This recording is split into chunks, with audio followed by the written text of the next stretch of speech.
Nice to see you. Nice to see you too. Yeah. Oh, I hope the connection is good. I'm all right. It's been a little tumultuous, but pretty good. This is really great because this is really what I want to explore in this podcast, really, is that where do our spiritual teachings meet us in the world, and how do we use those teachings in whatever way? So it can be teachings or love, the love and the presence, and like that beautiful affirmation that you just gave, or whatever it is. But how do we bring them into our lives and live them when most of us, I think, have vasanas, like you say, and conditionings, and we can maybe see, maybe on an intellectual level, that they're not true, but we really want to, I think we're not really, it's not that we're not satisfied, that's not really the right words, but you could say we're not really satisfied if we're not living them, or something in us. I feel like there's an urge in us that we really want to live and experience the teachings.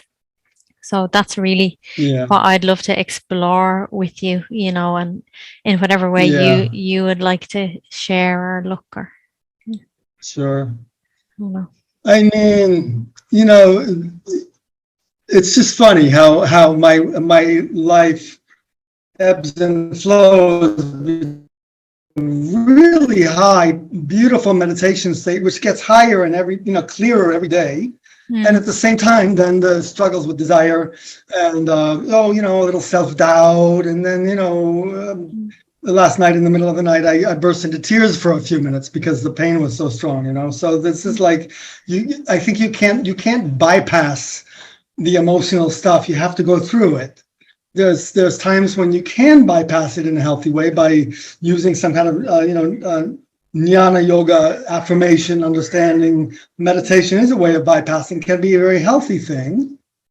But then when you can't bypass it, you have to just be there with it and let yourself be human and, cry the tears and feel the pain and feel the desire and leave it all in the hands of God, because I don't really know what's supposed to happen. All I can say is, God, thy will be done, and please take me to enlightenment one way or another. And I don't know which way, it doesn't necessarily have to be pain-free. Yeah. Wouldn't it be nice if it could be pain-free? Yeah, take me to enlightenment, but I don't want the path that doesn't have any pain in it. Yeah. It's probably not going to be available, so we have to just surrender and do our best, but embrace the human as we grow towards the divine. This is so important, That's very beautifully said. And it's so kind of mysterious, isn't it, how we can experience total, for lack of better words, let's say, just like in a meditation or something, we can feel like union with God, and like there's no separation, and like lots of bliss and love in our heart. But then the very next minute or the very next day, then we're experiencing like some kind of human thing. But I don't think that's like, or my way of looking at that is, that's not a mistake, and it's not wrong, and it's totally part of, like what you said, which maybe you'll say again, the beautiful affirmation that you shared. It's really part of everything. Like, so your affirmation was something like, everything is Amma. That's my only memory now. You can say it in a minute. But really, that human suffering, it's not wrong or bad. It's more just an expression also of the divine, and we can come to, I think we can, like, just like you said, I'm really just saying it in a different way, but we can come to really love that human aspect of ourselves and just see it like life is all of this. It's both sides, like, so that sitting in meditation is one side of the coin. That's the way Muji tends to put it. Like one side of the coin, and the other side of the coin maybe is like our human expression that we can see can clearly evolve and change and grow in love and grow in understanding. But it's not that side shouldn't be there, or that needs to not be there. It's just like the same as nature, the way a flower grows, or like the way the changing states of a tree or something. So that's like the nature of a human, is this kind of evolving nature that we can continue to grow in love probably endlessly. I feel like endlessly. I know there are a few, Mhm. I think maybe even people that express very highly, let's say like Amma, for example. So she's a very beautiful example where she expresses much, much love, but maybe within herself as well, she can see, like maybe outside we can't see, or maybe some people can and some people can't, but I'm sure she can see an evolving in her human nature as well, perhaps ever I and don't ever know. With deeper. Amma, it's hard to speak about Amma in ordinary human terms, because Yeah. she's an avatar. She's a Hmm. divine incarnation, one of the biggest that's ever walked the earth. Hmm. So we can certainly speak about our human evolution Yeah.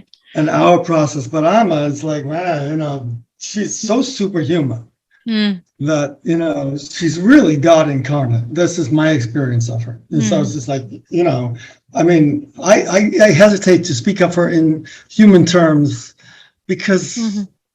on one level they might apply, but on another level, she's just totally beyond anything.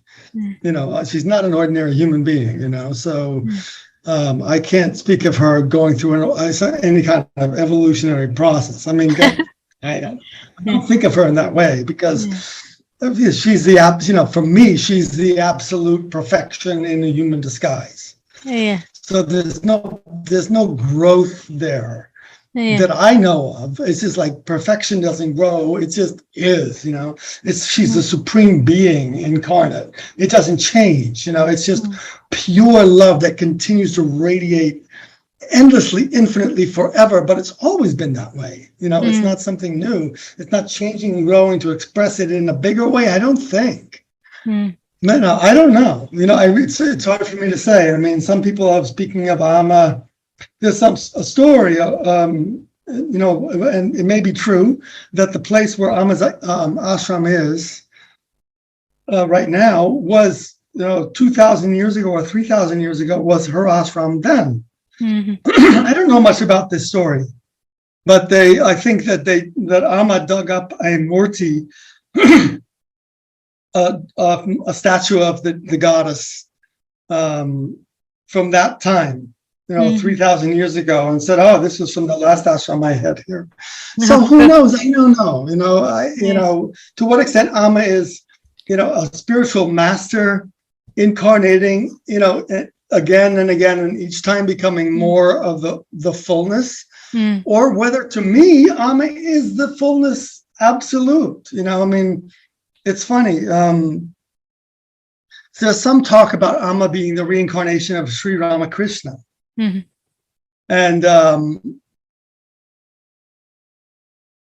I don't know. And many years ago, I asked one of the senior swamis here, when I first arrived in the ashram, I said, "Is Amma the reincarnation of Sri Ramakrishna?" And he said, "No."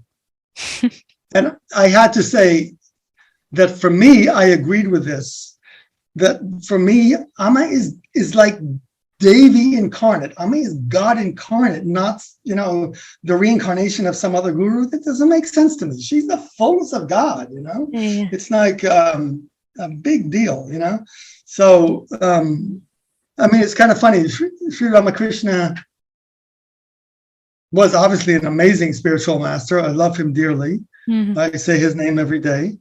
But, one of his qualities was that if someone who was a little bit impure touched him, he might jump as if he'd been stung by a bee. So he was an embodiment of supreme purity. But, Amma, on the other hand, is hugging thousands of people a day when we're not in quarantine. Now she's starting to give darshan again. But I mean, I've seen her hug 20,000 people in a day, and this is people from all walks of life. And she's not the least bit disturbed by impurity of any kind. It's all for her. Everyone is God, all are simply the children of God. And she doesn't, I mean, she might scold somebody for drinking, right? She might scold an alcoholic and say, "Hey, stop that drinking." But she then will give the most warm embrace and a smile and a pinch the cheeks, So she's not, anyway, I honor both Sri Ramakrishna and Amma fully, but it's hard for me to see them as being a sequential one after the other. I mean, Amma is to me as if the Mother Kali or Goddess Durga has taken birth. That's what she is for me. Not everybody may have that same opinion, and that's fine. Yeah, it's very beautiful for you or for anyone to have anybody in the world that they see like that. And then her presence or just the idea of her is a wonderful kind of teaching in itself, even if she doesn't say anything, just because you hold that idea of her. And yeah, you're right, maybe we shouldn't really talk about her or really anybody else at all, like, because we really don't know what's going on in them. And if you see her like that, that's like beautiful and perfect and very wonderful. And also, like, just to go back to what you said before, is that we really just don't know anything. Really just don't know anything.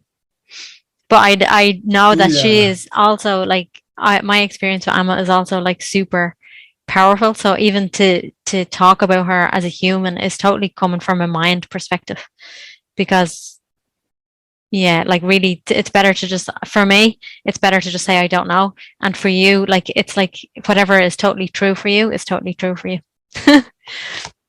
So that's good. Yeah, I mean, for me, the guru, I mean, I can't even talk about the guru in a general way, but I can definitely speak about Amma. It's just like, at some point, I just realized, that she is a full embodiment of the divine, and that if my mind sees something else that doesn't look to be perfect or something, then that's part of her disguise that enables her to walk in the world with us. But the truth of what she is the divine totality in a human disguise. And so if I'm seeing clearly that I know she's the divine totality, she's absolute perfection, and she's omniscient and omnipresent and all powerful, and she is Krishna and Jesus and God the Father and any other name you might want to put on it. But she's also taken on a human disguise, which enables her to walk with us and enables us to come close to her. She said some years ago. Yeah, go ahead. No, just when I hear you saying that, I feel like I like the way you're saying that she's in human disguise, and her presence then can kind of teach us, or like, I like to see all of life like that. I know all of life doesn't express so kind of full, well, maybe it does.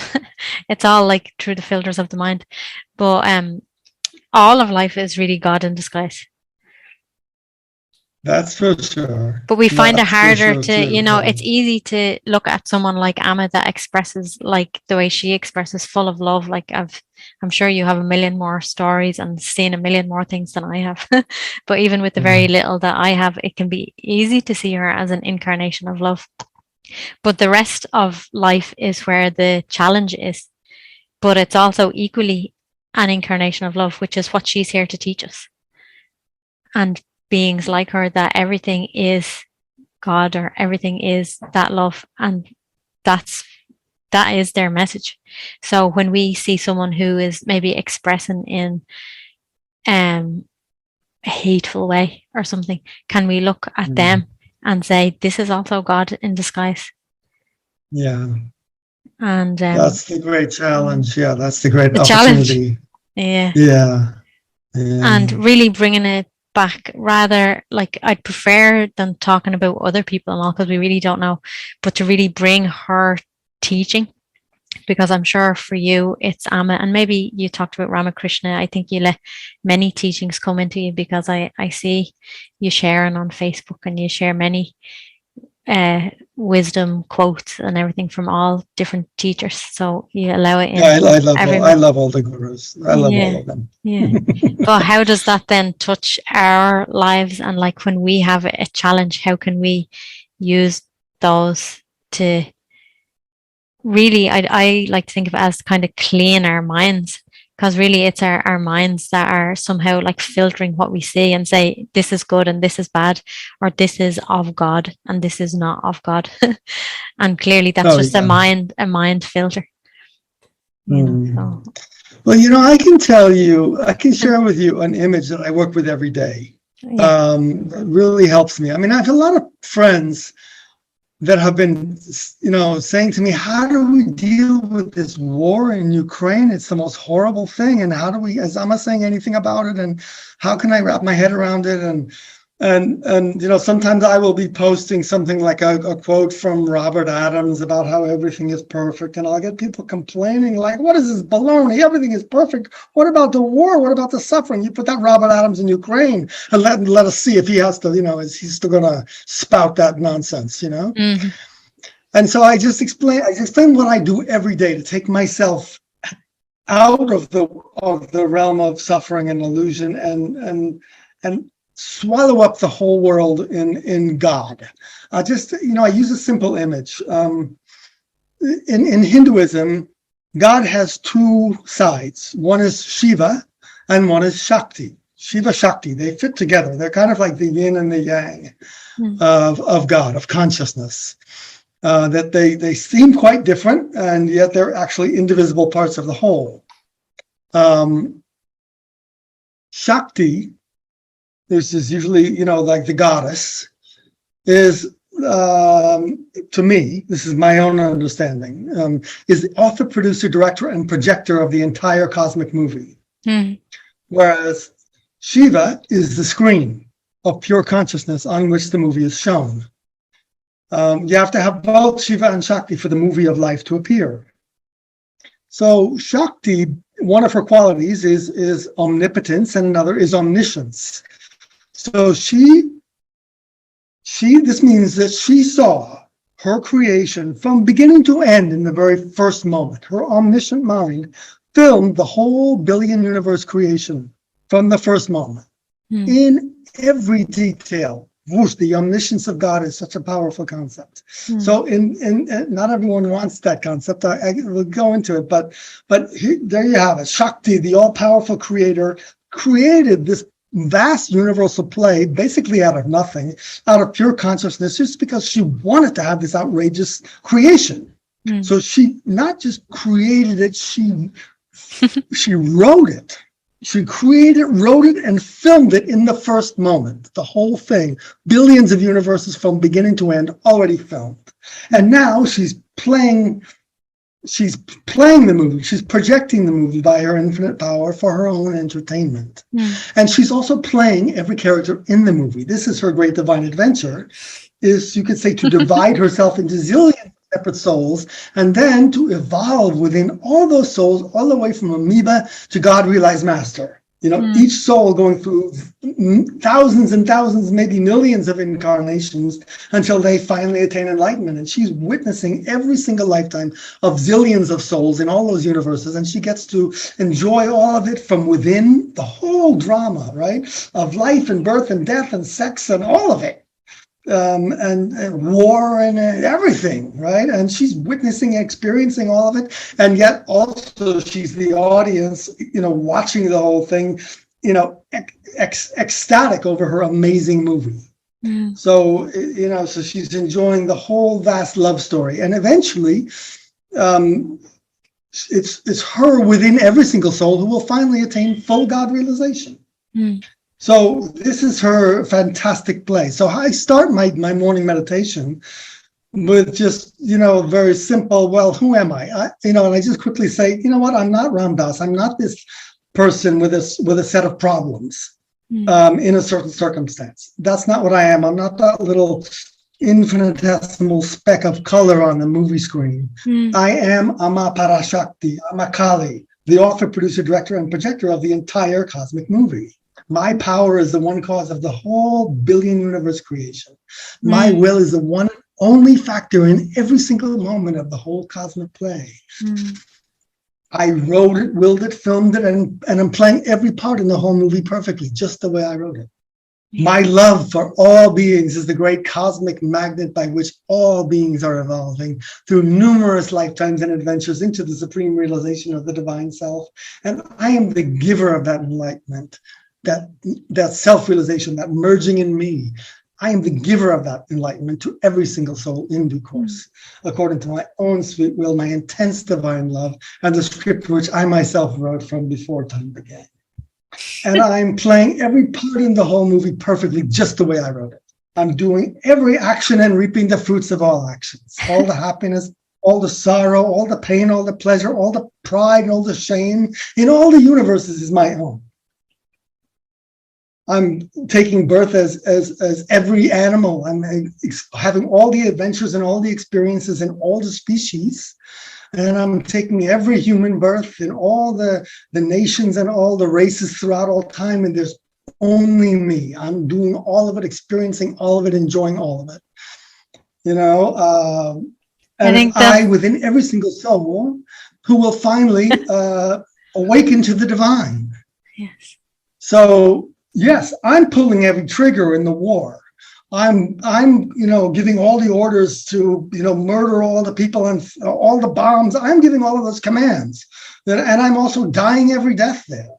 And and I know I'm the one who's being raped and tortured over there, and I'm also the one who's doing the horrible atrocities over there. I'm playing every part, and it's all my own play. Kali Ma is the author producer of that play, and it's exquisite and it's beautiful and it's amazing and it's a love story and it's divine. It's holy of holies and it's absolutely horrible.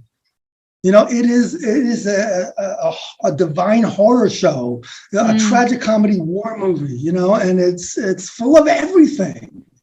And finally, every soul gets to attain full God realization. So this is my glorious play. And I now celebrate the glory of my creation, the glory of attaining full God realization within every single soul, within Putin, within Donald Trump, within all the soldiers. It just doesn't matter. Within every soul, will finally attain full God realization. It's amazing. And so I celebrate that glory and the glory of being the all-powerful author, producer, director, projector of the entire super universal movie, and the glory of enjoying every moment of my cosmic masterpiece. As Kali Ma or Krishna or God the Father or any name you want to give that creator, I'm enjoying the whole show from within and from without and beyond. I'm just soaking in what a fantastic, horrible creation. What an amazing show. And of course, it's really just a movie, right? Mm. So there's two paths in Hinduism. Can I slow you down for a second? Can I stop you for a second before you go on to something else? Yeah, I sort of, yeah. I just want to say that was brilliant. That would be like a great way to wake up every morning if you just got that clip and just put that as your like wake up alarm clock. So just take 5 minutes when you're waking up in bed and you listen to that. But so when I was listening, I just wanted to kind of slow it down, and zoom in, because what we find ourselves in, isn't it, to make it as a practical thing. And even though I feel like when you're saying it, it really does bring you into the heart and it's very expansive and wow. But the problem is with most of us here is that we're too caught up in our mind, But if you take this as a framework for being in life, and you just totally slow it down, slow everything you said down and zoom right into one moment. And right into one moment, like what you said, you're not Ramdas and I'm not Amba. This is what word did you use? Amma Shakti, Amma Para Shakti. So what's really here right now in any given moment, whether you have a seeming challenge or you don't have a seeming challenge, whatever the script is that Shakti has written is Shakti. Shakti is playing it out, but also at the very same time is that Shiva. So if you really slow it down in one moment.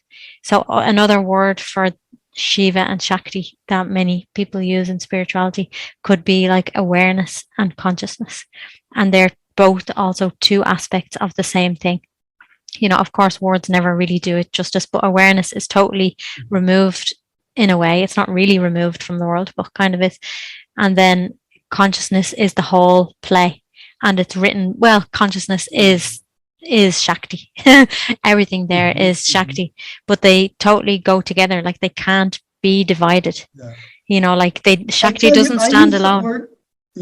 Go ahead. I use the words consciousness and awareness in a slightly different way. I can get to that. Okay. And the way I look at Shiva and Shakti is that they are both aspects of consciousness. That Shakti is the creative aspect of God, and Shiva is the non-dual, is the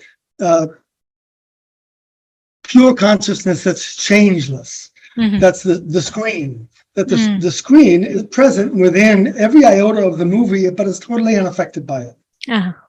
So, what I was going to say is that in Hinduism you have the Bhakti Path, which is the path of devotion, where this is where we look around at the movie, and at some point we kind of get that real happiness is not really found in the games of the movie. It's not really found in the falling in love with another character or the various things we do, becoming a movie star or whatever we want to do. We don't really find that lasting, pure happiness in anything in this movie.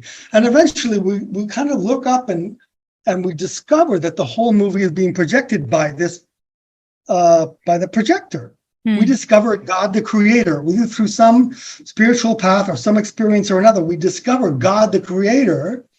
And that's the power behind the whole show. And we realize the movie is kind of just an illusion. It's just, and that huge power is the truth. And that's the source of real love and light. And we fall in love with that supreme source, and we start to see that supreme source shining within the whole movie. And we maybe take a mantra or the name of God, and we fall in love, and we pray for more devotion, and we start feeling that love all the time, and we keep remembering that projector that's blazing the light and love. And eventually in meditation, like the mantra may become kind of like a rocket that lifts us up the ray of light that's projecting us. We're being projected by that projector. With the ray of light, we can ascend up that ray of light, and finally, in the culmination of devotion, we merge in the projector. We become one with Parashakti. So, or Krishna or Jesus, it's the same. Any name is fine, but this is the supreme source of the whole show. So that's the Bhakti Path, is to merge in God through love. The Jnana Path is where it's very different focus. They're interconnected for sure. But the Jnana Path says, wait a second, I'm looking at this character. I think, this Ramdas character who I think I am, this body, this mind. Wait a minute. The question comes up, who am I really? Is it possible that I'm not this character? Is it possible that this body and mind is not what I am? And where does this I thought come from? This root of the mind, the I that thinks all the other thoughts. What is that? Is that really, what am I? Where is that I thought coming from? Who am I really? Let me find out what this I is. And what happens in that investigation is eventually we're pulled out of the shadow on the screen that we thought we were, the name in the form of the person, the character Ramdas, pulled out of Ramdas into the screen itself. And the screen itself is the I am that the Bible speaks of. The I am that's the substratum of all the other I ams in the movie. There's the I am Amba, and the I am Ramdas, and the I am John, and I am Frank, and I am Putin, and I am Bert. But all those are like illusory I ams. But the I am underneath all of them is that I am that I am. That's the name of that screen. That's Shiva, the pure consciousness that's the witness of the whole movie, and it's silence. It's of the nature of eternal peace. So the movie is going on, and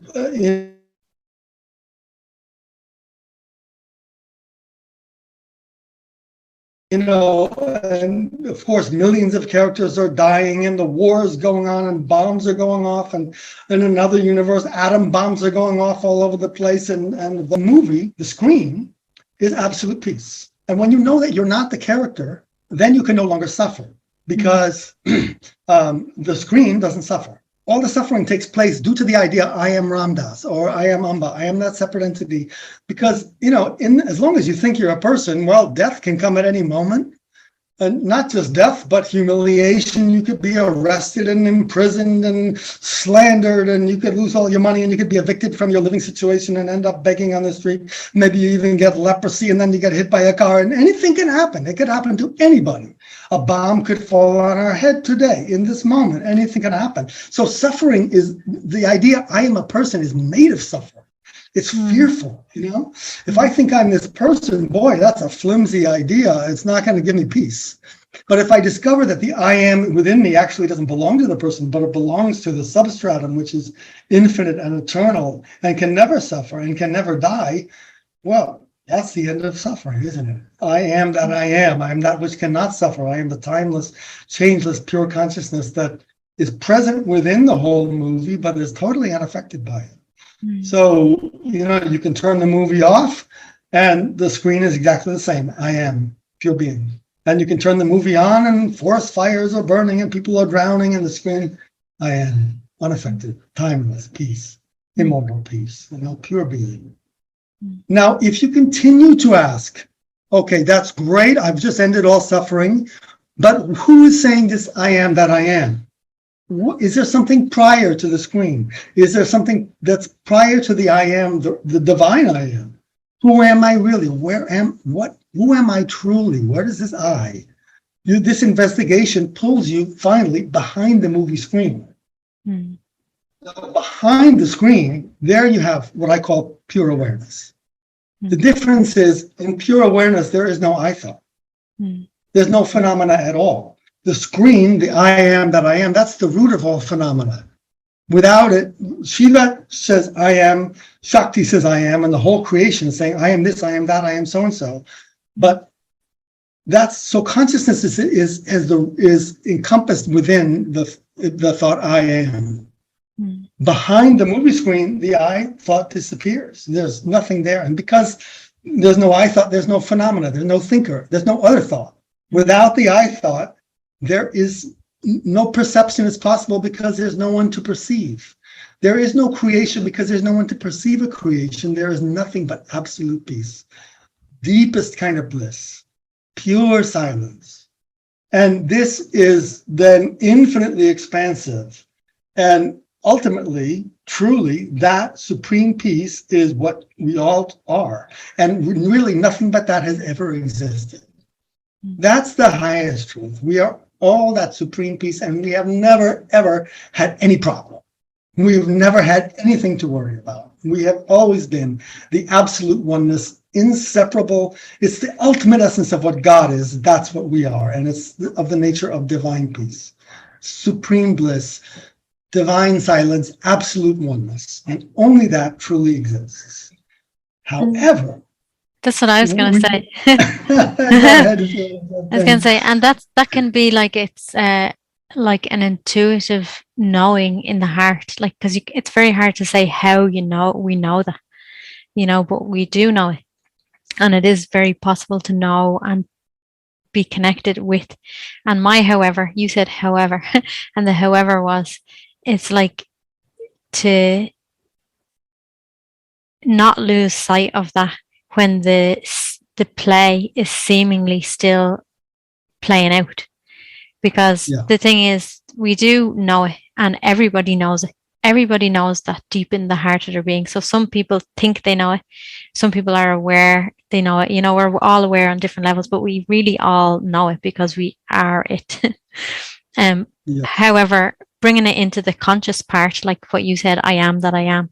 So when it comes into that conscious story, so you're able to speak it, so because you're able to speak it and we're able to hear it, that allows us to, you could say, draw from its source, even though we're always drawn from its source because there is no other source, really.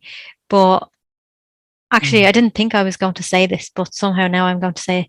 And I think that's where like faith has a really, it's kind of something that's very important. Like it's almost like you could say a bridge between knowledge and love. And they're not really even two different things. So you're kind of saying just two things. But like when I hear it, I don't even really, well, I know the paths are different. One path feels maybe more intellectual and one path feels more like you're just surrendering and going into your heart. However, the love leads to knowledge and knowledge leads to love. Like the final, well, there is no final thing, but you could say they really both lead to the same thing. Really. But I feel like then when we're living the life, when we see, it seems like, when it seems like, so we have this intuitive knowing, you could say, intuitive awareness, for lack of better words, that this awareness, what you called awareness, is beyond this whole play. But it still seems like there's a man that people call Ramdas and a woman that people call Amba. It seems like they're here and they're having a conversation. And after this, you'll go off and you'll do many things in your day, and I'll go off and do many things in my day. And I think it's so natural for like a human to experience many different things. You know, we're so interconnected with all of life, you know, with other humans, with nature, with animals, with so many things. And because of that interconnectedness, like we feel everything. You know, it's like we can feel the whole universe within us because we are the whole universe. So somehow I'm attracted today to the word and the idea of faith, because I feel like love is so inherent in faith, and also that intuitive knowing, because it can't be a knowing in the mind, you know, because to really live from that space, we actually have to let go of the mind completely. So therefore, that's a kind of a faith, isn't it? Like it's a willingness to totally just let go of grasping onto anything at all. And it's also like a kind of a trusting that everything that happens is an act of love from this source, you know, that we're using lots of different words for here. But I don't know if you have any thing that you could say about faith, or if you have any connection to the idea of faith. Oh yeah, I mean, faith. It's for me. it's funny because for me, I think, you know, faith. It's kind of faith and knowledge are very deeply linked together. Like for me, it's like I don't. It's like I want not just a faith, like a blind faith in something I don't understand, but rather I want to experience it and know it. So this is like faith becomes for me knowledge. Like it's not, and it's not experiential. It's like I know this is true because I go there every day. It's like I know this is, you know, I know that I am that I am. I know that I am that supreme. I'm Brahman. I am that supreme silence of peace, absolute silence. So yes, and then of course you carry that with you. That knowledge is a faith that you carry with you all the time, and that informs every moment of the human life. The faith that God is doing everything. It's a knowledge, it's an experience, and it's also a faith. I mean, they're sort of three words for the same thing, you know. But the stronger your experience is, the stronger your knowledge is, then the stronger your faith is. And they're the three things, you know. That's like the faith is not sort of a sort of like a faith and a hope that I hope it's true, but maybe it isn't. Kind of like, that's kind of like, I don't want that kind of faith. I want the faith that says, I know this is true. This is the truth. I am the absolute supreme reality. And I am also, this is what I was going to say when I said, however, which is that after you find yourself to be this absolute silence, infinitely expansive supreme peace. And you know this is the absolute truth of what you are and who you've wiped the whole slate of the mind clean. All the worries and fears and, you know, pains and stuff, all of that is gone. And you've discovered yourself to be the supreme being of absolute peace. And you know, this is the true self of all beings. It's the only reality underlying every moment of time and space. This is what we are. It's absolute, pristine divinity itself. Then you can come back and see, oh, look, the little yin-yang Shiva Shakti movie is playing out like a little mirage bubble within me. And I can now come down inside that yin and yang bubble and recognize that it's all myself. So that, and I am Parashakti, and the whole movie is me, and I'm playing every part in it, and there's nothing and no one that is not me. So I am the absolute, and it's absolutely exquisite to go there and clean the mind of any fear, and then come back and embody full compassion, because everyone is myself.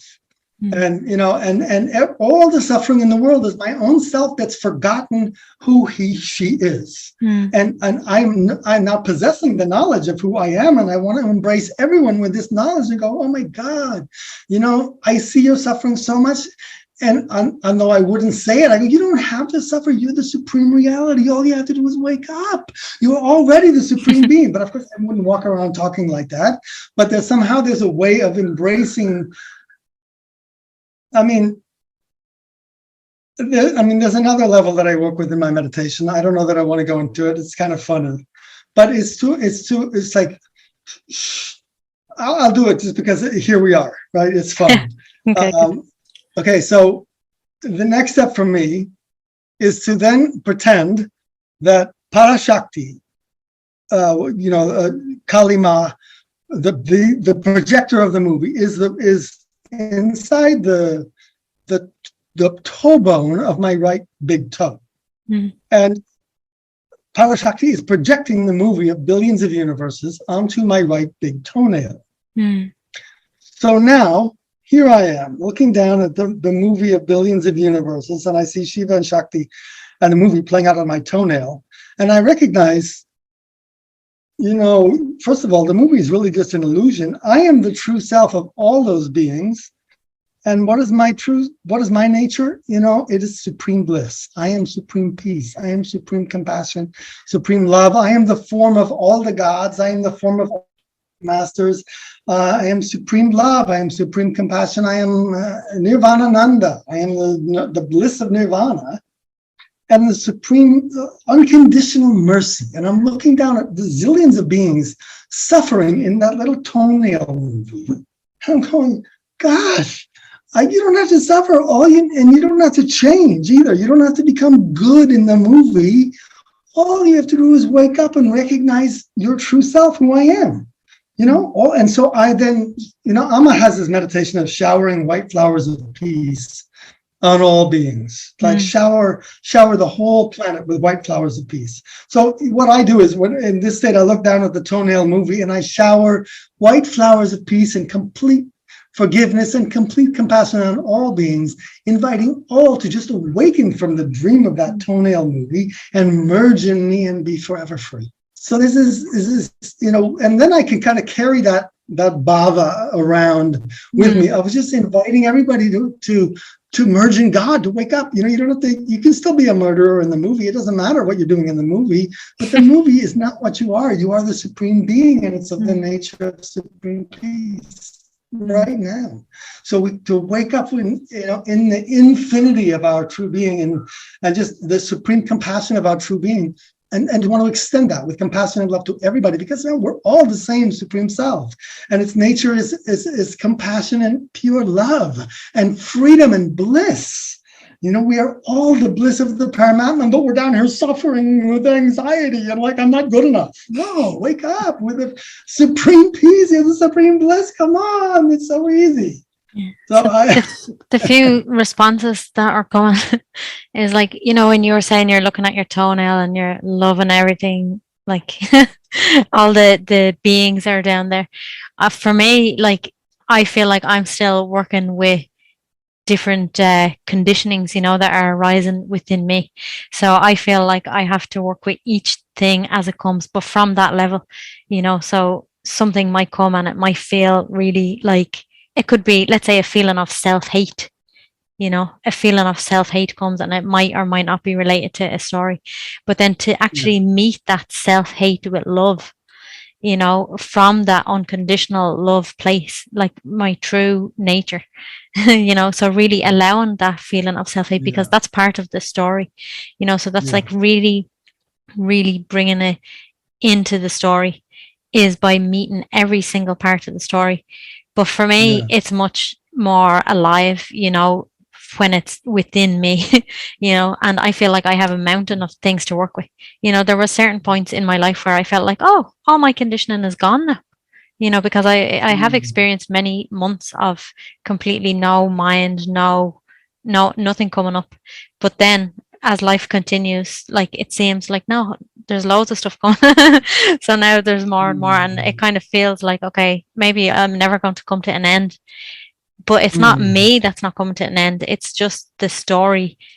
Well, and maybe it will, like I actually don't know if it will come to an end or not. But the thing is that who I truly am, don't have a requirement for the story of Amba's body mind to come to an end of conditioning.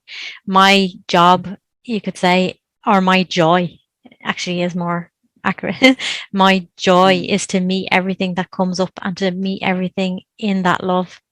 And it doesn't always happen just like that, just because I know in really deep in my heart, I really know the truth, like what's true. And I know that everything is God. But sometimes the sensations and the feelings and the depth of the darkness, you could say, the depth of the darkness can feel overriding that love in a moment, but because grace is totally here and available to all of us. And I feel like I can just be grateful really to the Guru or God that grace continues to keep me open enough to bring that grace and to then to kind of look with love and to bring love in and to just really allow everything. I said self-hate because that's one of the hardest things to allow yourself to feel. And to allow yourself to feel it is really bringing love, and there's many things. I don't know, maybe it's not the hardest thing, but I know it is a difficult thing.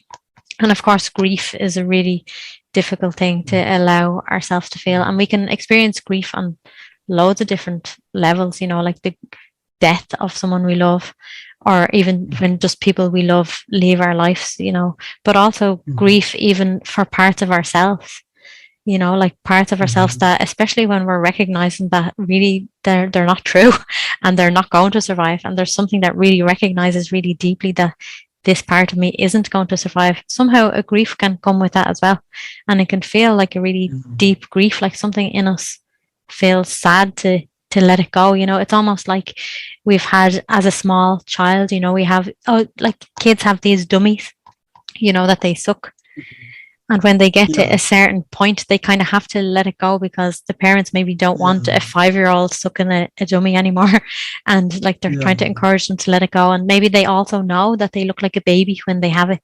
So they really have to let it go, but they might be upset about letting it go as well. So I suppose that's what feels really important to me, is that I just apply it to everything in myself, like that love. And then I don't really need to so much be concerned about the suffering of others unless they're right in front of me. If they're right in front of me asking me for help, then I will say or do anything that I can.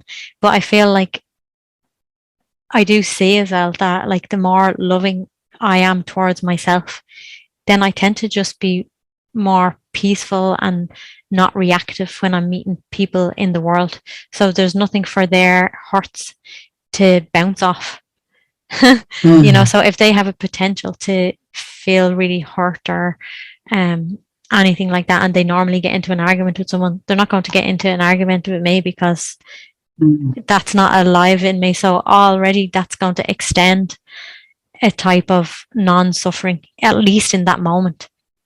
Maybe not forever. Maybe I can't extend non-suffering forever because I feel like we do have some amount of, we have to give that love to ourselves.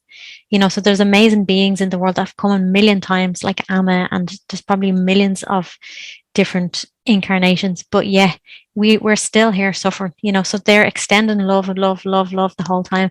But they're really just showing us how to be with ourselves. They can't take our suffering away from us. Somewhat, it seems like they can a bit. Okay, sometimes nothing that we can say is 100% true. But if they could, they would. Of course, they want to take, like the way you said it yourself, like you're looking down upon your toenail, which is a symbol of looking down upon the whole universe and saying you don't need to suffer. But these little beings on the toenail are suffering. So they have to take that, recognize really that love that's within them and recognize themselves. This is really what you said. Recognize that they don't need to suffer. Like what you said, wake up.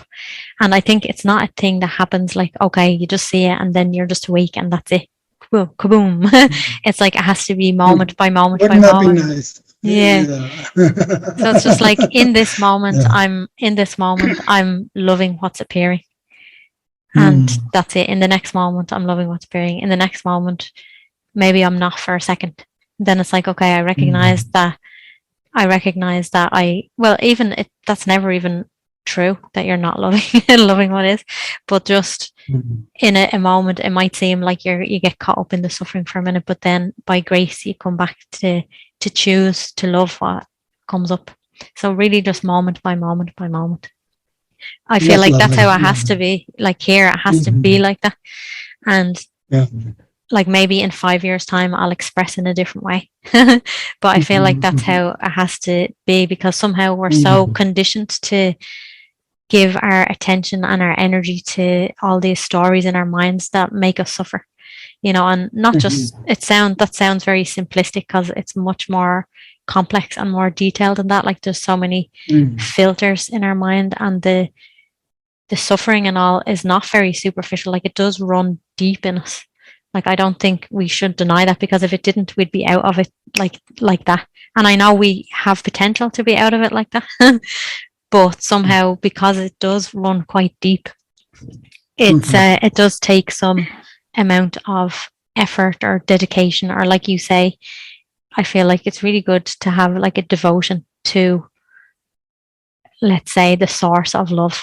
And then that might be, you know, it's very useful to have a human incarnation, but it might not be. It might be something else for us. Sometimes it can be, you know, it can be anything. It doesn't have to be a guru. It could be a child. It could be even someone who's died, you know, that we just love so much and we feel like they're totally merged with everything. It doesn't really matter. It's kind of an idea, really, because everything is an idea. So even Amma, you know, I know maybe I shouldn't really talk about Amma, but like maybe Amma is also just a part of that story. You know, so Ram Dass is part of the story that appears like this. Amma's body and all, she's also a part of the script. She appears like this. Yeah, she's a character in the movie, just like we are, although exactly she different embodies role. the source of the movie, and she embodies the screen.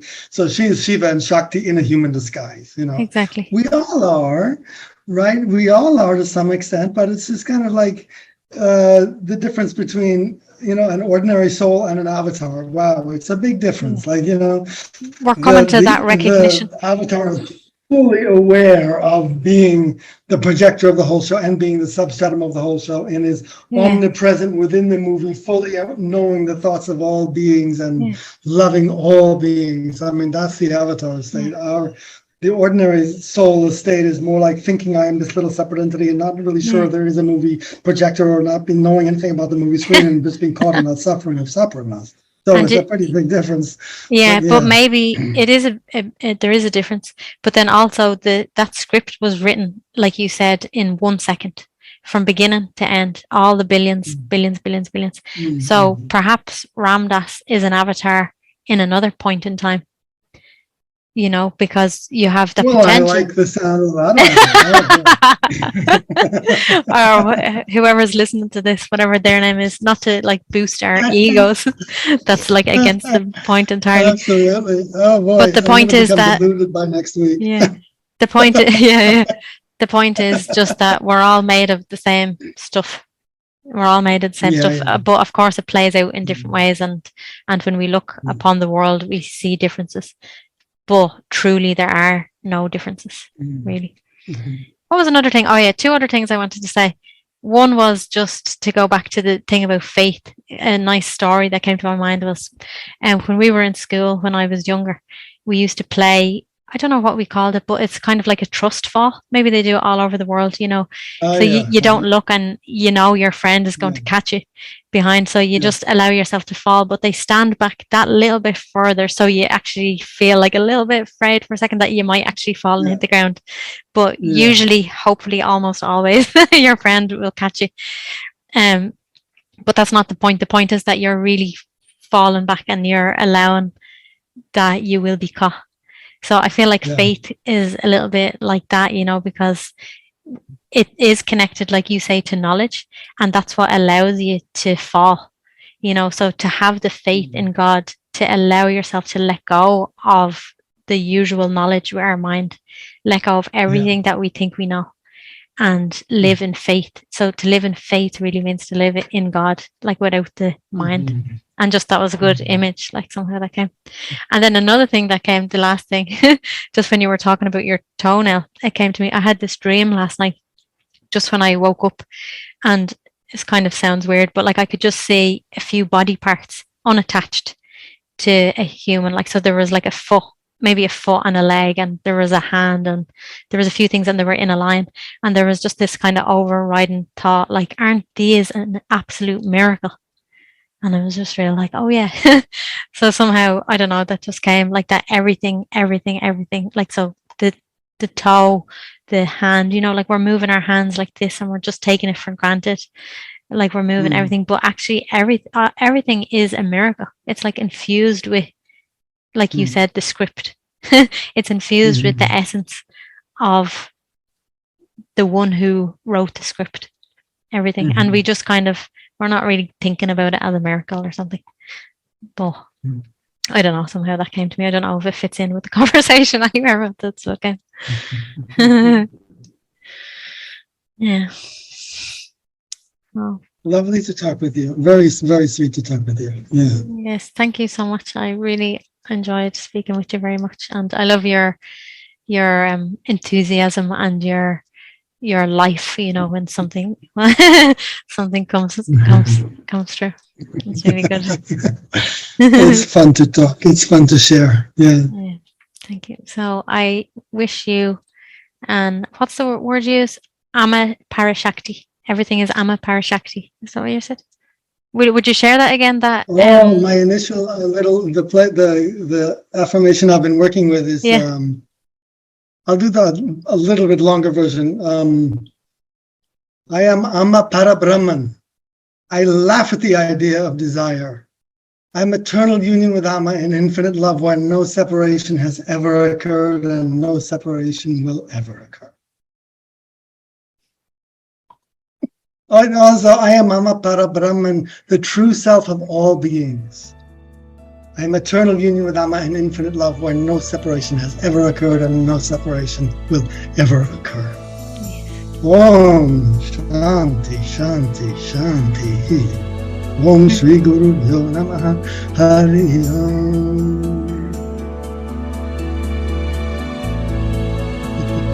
Perfect. Thank you. Jai Ma. A great pleasure to see you and talk to you. Jai Ma. Same. Thank you so much. Bye.